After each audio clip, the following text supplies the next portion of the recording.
لو مهتم بالجديد والمفيد في عالم التطبيقات اشترك في قناتي، وانا هقولك التطبيقات الجديدة ووظيفة كل تطبيق، مزايا وعيوب. سيتي كار تطبيق للتوصيل زيه زي ديدي زي اوبر زي كريم.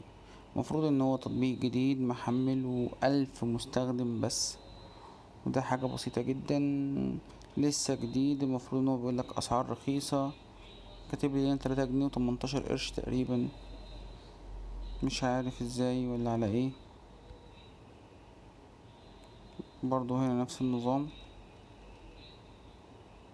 فتطبيق لسه جديد محدش يعرف تقييماته بقى، اللي انتوا تبقى عارفينها في الاول تبقى تقييمات كلها حد اشتراها.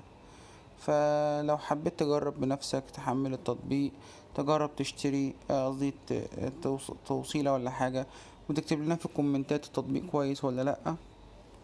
الناس كلها تستفيد من رأيك ومن تجربتك الشخصية مع سيتي كار. ولو ما كنتش تعرف التطبيق قبل كده واول مره تعرفه من خلال قناتي، اشترك فيها عشان اعرفك بكل التطبيقات الجديده اللي بدور عليها وبتعب عشان تعرفوا تطبيقات جديده ما كنتوش تعرفوها قبل كده. شير ولايك وسبسكرايب، واستنوني تاني في تطبيق جديد في قناتكم بلاي، جوجل بلاي.